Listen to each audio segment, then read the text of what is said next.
So guys, आप सभी का वापस से स्वागत हो गया मिस्टर फिजिक्स के चैनल पे। Class 9 biology the fundamental unit of life आज हम लोग पढ़ेंगे।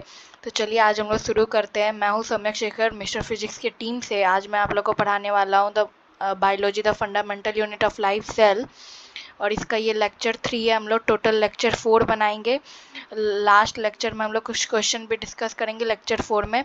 तो चलिए आज का लेक्चर 3 चालू करते हैं। तो आज का हमारा पहला टॉपिक है साइटोप्लाज्म। क्या है हमारा पहला टॉपिक? साइटोप्लाज्म। तो अब साइटोप्लाज्म होता क्या है? The cytoplasm is the fluid content inside the plasma membrane. Cytoplasm जो होता है वो एक फ्लूइड कंटेंट होता है प्लाज्मा मेम्ब्रेन के अंदर। वो क्या होता है? फ्लूइड कंटेंट होता है प्लाज्मा मेम्ब्रेन के अंदर। ठीक है, ये पॉइंट डन हो गया। अगर आप लोग को कुछ भी डाउट आता है तो आप लोग कमेंट बॉक्स में कमेंट कर सकते हैं। हम लोग उसका जवाब जल्द से जल्द आप लोग को देंगे। और उसके बाद आता है it is responsible for maintaining the cell shape. इसका काम क्या होता है? वो सेल शेप को मेंटेन करने में हेल्प करता है। It is compose of water, salt and various organic molecule. ये किससे बना होता है? ये किससे कंपोज्ड होता है? वाटर, साल्ट और वेरियस अदर मॉलिक्यूल्स। किससे? Water, salt and various other organic molecules. ठीक है, उसके बाद साइटोप्लाज्म को हम लोग प्रोटोप्लाज्म ही कहते हैं। साइटोप्लाज्म को हम लोग प्रोटोप्लाज्म भी कहते हैं। तो ये क्वेश्चन आप लोग के एग्जाम में आ सकता है एमसीक्यू के रूप में। What is the another name of cytoplasm? तो आप लोग क्या आंसर दीजिएगा? प्रोटोप्लाज्म। क्या आंसर दीजिएगा? प्रोटोप्लाज्म। ठीक है, तो चलिए हम लोग नेक्स्ट टॉपिक पे बढ़ते हैं। नेक्स्ट टॉपिक पे बढ़ने से पहले मैं आप लोग को बता दूं कि हमारा वेबसाइट है sites.google.com/view/mrphysics-sds। तो आप वहाँ पे जाके हमारा नोट्स को एक्सेस कर सकते हैं। तो लिखने की ज़रूरत नहीं है, अभी आप लोग वहाँ से लिख सकते हैं नोट्स को। तो प्लीज़ हम लोग का वेबसाइट एक्सेस करिएगा और चैनल को सब्सक्राइब कर दीजिएगा। तो चलिए हम लोग का अगला टॉपिक है प्रोकैरियोटिक एंड यूकैरियोटिक सेल। दोनों में डिफरेंस होता है।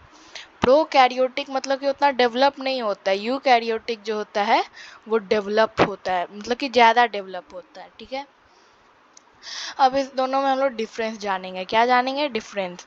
मोस्ट प्रोकैरियोटिक आर यूनिसेलुलर, मतलब कि ज़्यादा जो प्रकार के जो यूकैरियोटिक जो सेल होते हैं वो ऑर्गेनिज्म होते हैं, वो यूनिसेलुलर होते हैं। क्या होते हैं? यूनिसेलुलर। यूनिसेलुलर का मतलब आप लोग को मैंने लास्ट क्लास में बताया था। यूनिसेलुलर का मतलब होता है एक सेल से बना हुआ, एक सेल से। और मल्टी सेलुलर का मतलब होता है एक से ज़्यादा सेल से बना हुआ। तो यूकैरियोटिक का जो most eukaryotics are multicellular most. इसमें हम मतलब कि इसमें भी एक्सेप्शन होता है। एक्सेप्शन तो हर चीज़ में होता है, तो इसमें भी एक्सेप्शन है कि मोस्ट इसमें दिया हुआ है। मतलब कि सारे नहीं, but most of the eukaryotic are multicellular, most of the prokaryotic are unicellular. उसके बाद इसका दूसरा डिफरेंस आता है the nucleus is poorly defined due to the absence of nuclear membrane. Nucleus जो होता है वो बहुत कम डिफाइन होता है क्योंकि उसमें न्यूक्लियर मेम्ब्रेन नहीं होता है।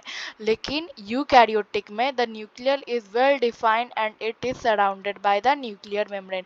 इसमें न्यूक्लियर मेम्ब्रेन होता है, इसलिए इसमें न्यूक्लियस वेल डिफाइंड होता है यूकैरियोटिक में। ठीक है, यूकैरियोटिक में। और ये न्यूक्लियर मेम्ब्रेन से घिरा हुआ होता है, सराउंडेड होता है। उसके बाद आता है प्रोकैरियोटिक का न्यूक्लियस इज एब्सेंट। इसमें जो मैंने आपको पहले ही बताया था कि इसमें न्यूक्लियस नहीं होता है, न्यूक्लियस इज एब्सेंट, और इसमें होता है न्यूक्लियस इज प्रेजेंट। ठीक है, cell organelles such as plastid, mitochondria, Golgi body etcetera are the absent. हम लोग गोल्जी बॉडी, माइक्रोकॉन्ड्रिया इस सब के बारे में आगे भी पढ़ेंगे। चलिए आगे बढ़ते हैं। तो इसमें जो होता है cell organelles such as plastid, mitochondria, Golgi body, इसमें नहीं होता है। देखिए एब्सेंट लिखा हुआ है, एब्सेंट का मतलब होता है नहीं होता है, इसमें नहीं होता है। लेकिन यूकैरियोटिक में cell organelles such as plastid, mitochondria, Golgi body are present. इसमें प्रेजेंट होता है, इसमें प्रेजेंट होता है, ठीक है। उसके बाद आते हैं प्रोकैरियोटिक में, बैक्टीरिया और blue green algae are prokaryotic cell, मतलब कि ब्लू ग्रीन एल्गी और बैक्टीरिया सब जो होता है वो प्रोकैरियोटिक सेल के अंदर आता है, और fungi, plant, animal cells are eukaryotic, मतलब कि फंगी, प्लांट, एनिमल सेल जो ये सब जो होता है वो यूकैरियोटिक सेल होता है, वो सब क्या होता है, यूकैरियोटिक सेल होता है। तो अगर आप लोग को कोई भी डाउट है तो आप लोग कमेंट बॉक्स में लिख टाइप कर सकते हैं, हम लोग उसका जवाब जल्द से जल्द आप लोग को दे देंगे। हमारा नेक्स्ट टॉपिक आता है सेल ऑर्गेनेलिज। ये बहुत इम्पॉर्टेंट टॉपिक है, इसका आप लोग नोट्स या तो अभी ले लीजिए या तो मैंने आपको बताया कि हमारे वेबसाइट पर जाके आप एक्सेस कर सकते हैं। तो सेल ऑर्गेनेलिज क्या होता है? The cellular component are called the cell organelles. Cellular component जो होता है उसको सेल ऑर्गेनली कहते हैं, जैसे कि माइक्रोकॉन्ड्रिया, लाइबोसोम, ये सब जो होता है सेलुलर कंपोनेंट होता है, और ये सब सेल ऑर्गेनलीज होता है। Every cell has a membrane around to keep its own content separate from the external environment. हर सेल के पास अपना मेम्ब्रेन होता है जो कि मदद करता है एक्सटर्नल इन्वायरमेंट से सेपरेट होने में। Cell organelles were discovered by Christian de Duve. Cell organelles जो था वो डिस्कवर किसने किया था? क्रिश्चियन डी ड्यूब में। किसने? Christian de dupe. उसके बाद सेल ऑर्गेनेलीज का हम लोग पहला पार्ट पढ़ने जा रहे हैं। सेल ऑर्गेनेलीज का हम लोग फर्स्ट पार्ट पढ़ रहे हैं। ये क्या है? ये सेल ऑर्गेनेलीज है। इंडोप्लाज्मिक रेटिकुलम, ये क्या है? सेल ऑर्गेनेलीज है। तो चलिए पढ़ते हैं। द इंडोप्लाज्मिक रेटिकुलम ER, इसको हम लोग शॉर्टकट में क्या बोलते हैं? ER, मतलब कि endoplasmic reticulum is a large network of membrane around the tubes and sheets. ये क्या होता है? Bound membrane bound tubes and seed. The endoplasmic reticulum is a large network of membrane bound tubes and seeds. उसके बाद होता है, इसके बाद ये पॉइंट अगर आप लोग को समझ में आ गया तो ठीक है, नहीं तो नहीं समझ में आया तो कमेंट बॉक्स में कमेंट कर दीजिएगा, आपका जवाब जल्द से जल्द हम लोग दे देंगे। It look like a long tubules और राउंड और ऑब्लोंग बैग वेसल्स, मतलब कि ये देखने में कैसा होता है? ये देखने में लॉन्ग ट्यूबल्स और अराउंड ऑब्लोंग बैग वेसल्स, मतलब कि ये बैग जैसा दिखता है, लंबा बैग, ऐसे कुछ, ऐसे एग्जैक्टली ऐसे नहीं, ठीक है। उसके बाद आता है ये, मतलब कि इसका तो ये स्ट्रक्चर हो गया। ये क्या हो गया? स्ट्रक्चर। सीड, ये क्या हो गया? इसका स्ट्रक्चर हो गया। The ER membrane is similar in the structure to the plasma membrane. The मतलब कि ER का जो, मतलब कि इंडोप्लाज्मिक रेटिकुलम मेम्ब्रेन जो होता है उसका स्ट्रक्चर प्लाज्मा मेम्ब्रेन जैसा ही होता है, जैसा होता है, मतलब कि ER का जो स्ट्रक्चर होता है प्लाज्मा मेम्ब्रेन जैसा होता है, ठीक है। अगर समझ में आ गया तो कमेंट बॉक्स में जाके हैशटैग सब कुछ समझ में आ गया है बॉस कमेंट कर दीजिए। नहीं समझ में आया तो अपना क्वेश्चन टाइप कर दीजिए, आपका जवाब जल्द से जल्द मिल जाएगा। आप हमारे चैनल का फीडबैक भी हमारे कमेंट बॉक्स में दे सकते हैं। There are two type of ER, rough endoplasmic reticulum RER and smooth endoplasmic reticulum, मतलब कि यहाँ पे इंडोप्लाज्मिक रेटिकुलम दो टाइप का होता है। एक होता है रफ इंडोप्लाज्मिक रेटिकुलम, एक होता है smooth endoplasmic reticulum. Rough endoplasmic reticulum को हम लोग RER भी बोलते हैं और स्मूथ इंडोप्लाज्मिक रेटिकुलम को हम लोग SER भी बोलते हैं, ठीक है। उसके बाद RER looks under the microscope RER look rough under the microscope because it has particle called ribosomes attached to its surface, ठीक है। मतलब कि RER जो होता है वो अगर हम लोग माइक्रोस्कोप से जूम करके अगर देखेंगे तो वो रफ दिखता रहता है, मतलब कि खरखर खरखर दिखता रहता है, हिंदी में अगर बात करें तो खड़खड़ खड़खड़ क्यों दिखता है? क्योंकि इसमें ना पार्टिकल प्रेजेंट होता है जिसको हम लोग राइजोसोम कहते हैं, उसके सरफेस से ये अटैच रहता है, उसके सरफेस से ये अटैच रहता है, ठीक है। इसलिए इसका नाम रफ इंडोप्लाज्मिक रेटिकुलम पड़ा है, इसलिए इसका नाम रफ इंडोप्लाज्मिक रेटिकुलम या RER पड़ा है। उसके बाद आता है the manufactured protein are then send to various places in the cell depending on the need using the ER. अब ईआर क्या हेल्प करता है? ER helps in the manufactured protein are then send to the, मतलब ये transportation में help करता है, proteins के ट्रांसपोर्टेशन में ये हेल्प करता है। Places in the cell depending on the need, ये नीड पे डिपेंड करता है। उसके बाद आता है एसईआर का क्या, एसईआर क्या है? तो SER helps in the manufacture of fat molecules or lipids important for the cell function। SER क्या होता है? स्मूथ एंडोप्लाज्मिक रेटिकुलम क्या हेल्प करता है? मैन्युफैक्चर ऑफ फैट मॉलिक्यूल्स, ये फैट मॉलिक्यूल्स बनाने में हेल्प करता है और लिपिड को भी बनाने में मदद करता है, लिपिड को भी बनाने में ये हेल्प करता है। उसके बाद आता है proteins and lipids help in the building of shell membrane। This process is known as membrane biogenesis। membrane biogenesis। तो प्रोटीन्स और लिपिड जो होता है वो सेल मेम्ब्रेन के बिल्डिंग में मदद करता है। सेल मेम्ब्रेन को बिल्डिंग नहीं, सेल मेम्ब्रेन को बनाने में हेल्प करता है। सेल मेम्ब्रेन को बनाने में हेल्प करता है। क्या करता है? बनाने में हेल्प करता है सेल मेम्ब्रेन को। और इस प्रोसेस को कहा जाता है बायोजेनेसिस। इस प्रोसेस को क्या कहा जाता है? बायोजेनेसिस। इस प्रोसेस को क्या, आप लोग पेन पेपर अपने साथ में रखिए और ये सब पॉइंट जो मैं बता रहा हूँ ये इंपॉर्टेंट है, आपके एग्जाम में आ सकता है, 80% चांसेस है आने का। तो इस प्रोसेस को क्या कहते हैं? बायोजेनेसिस। किस प्रोसेस को क्या कहते हैं? Protein and lipid help in the building of cell membrane, इस प्रोसेस को बायोजेनेसिस कहते हैं। बायोजेनेसिस क्या है? Protein and lipid help in the building of the membrane, this process is known as biogenesis. एकदम माइंड में सेट कर लीजिए। कोई डाउट आए तो कमेंट बॉक्स में लिख दीजिए, नहीं तो कमेंट बॉक्स में पिन कर दीजिए हैशटैग सब कुछ क्लियर है बॉस। उसके बाद आता है SER, smooth endoplasmic reticulum plays a crucial role in detoxifying many poison and drug. Smooth endoplasmic reticulum जो होता है वो बहुत इंपॉर्टेंट रोल हम लोग के जीवन में प्ले करता है। वो होता है detoxifying many poison and drugs, मतलब कि वो कोई भी जहरीला पदार्थ को मतलब कि बिना जहरीला कर देता है, मतलब कि वो जहरीला को ख़त्म करने में मदद करता है, मतलब कि पॉइजन एंड ड्रग्स से जहरीला पदार्थ को बाहर निकालने में हेल्प करता है। ठीक है। उसके बाद आता है एनिमल सेल का डायग्राम। ये एनिमल सेल का डायग्राम में भी आप लोग के एग्जाम में पूछ सकता है क्योंकि ये बहुत इंपॉर्टेंट डायग्राम है। तो एनिमल सेल क्या होता है? ये VVI डायग्राम है। क्या है? VVI diagram. ठीक है। तो ये एनिमल सेल में क्या क्या प्रेजेंट होता है? ये जो आप लोग देख पा रहे हैं ये हिस्सा जो होता है वो होता है गोल्जी अपैरेटस। क्या होता है? Golgi apparatus. इसके बारे में हम लोग पढ़ेंगे इसी क्लास में। उसके बाद आता है स्मूथ एंडोप्लाज्मिक रेटिकुलम। देखिए हम लोग यहाँ पे पढ़े थे ना SER, स्मूथ एंडोप्लाज्मिक रेटिकुलम।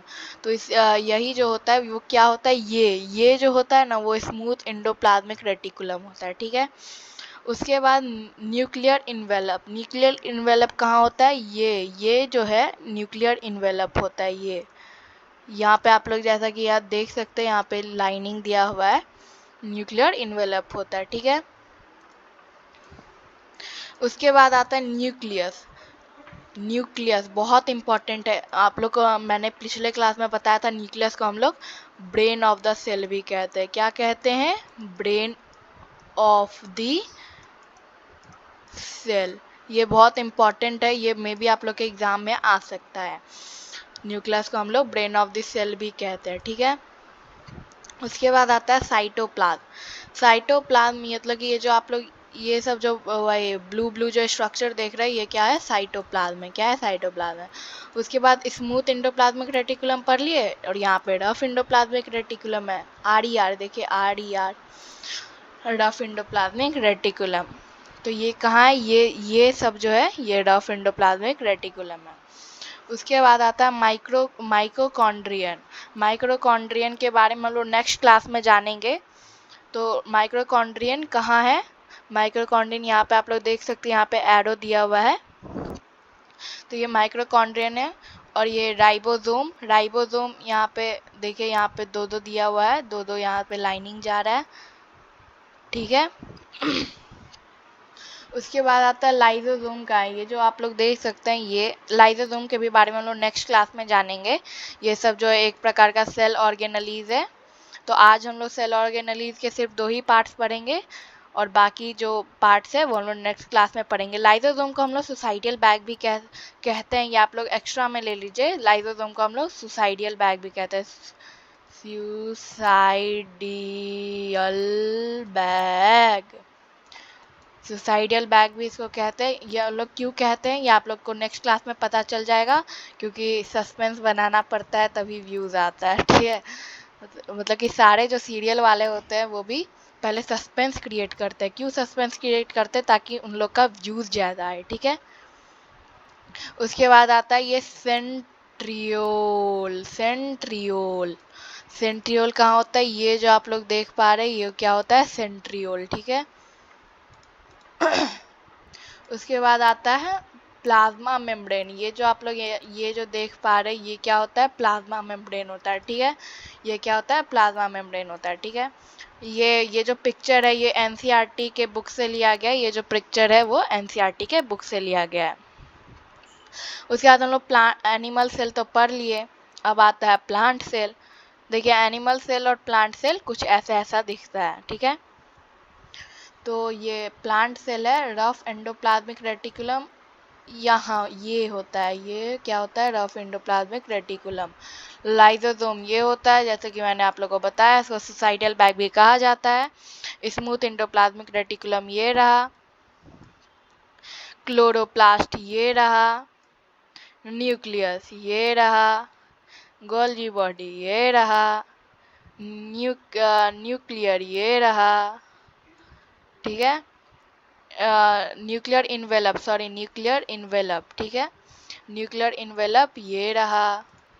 उसके बाद आता है प्लाज्मा ये रहा, एडजेसेंट सेल वॉल ये रहा, सेल वॉल ये रहा, माइक्रोकॉन्ड्रियन ये रहा। ये जो आप कीड़ा टाइप का जो स्ट्रक्चर देख पा रहे हैं, वॉर्म टाइप का, ये माइक्रोकॉन्ड्रियन है। ठीक है, राइबोसोम ये और ये रहा, क्लोरोप्लास्ट ये रहा, साइटोप्लाज्म ये रहा, ब्लू कलर का जो स्ट्रक्चर है।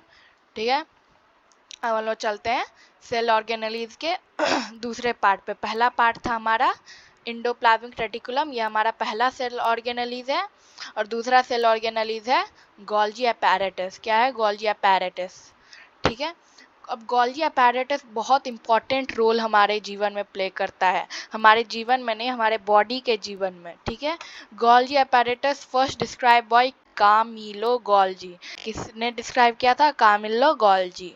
इसका मेन फंक्शन क्या होता है? ये ट्रांसपोर्टेशन में हेल्प करता है, स्टोरेज में हेल्प करता है, शॉर्टिंग में हेल्प करता है, मतलब कि छाटने में, हिंदी में बात करें तो छाटने में हेल्प करता है। Packing of product in vessels, मतलब कि प्रोडक्ट को पैकिंग करने में, ये वो अमेजोन का प्रोडक्ट आप लोग नहीं समझ लीजिएगा, ये सेल का प्रोडक्ट होता है।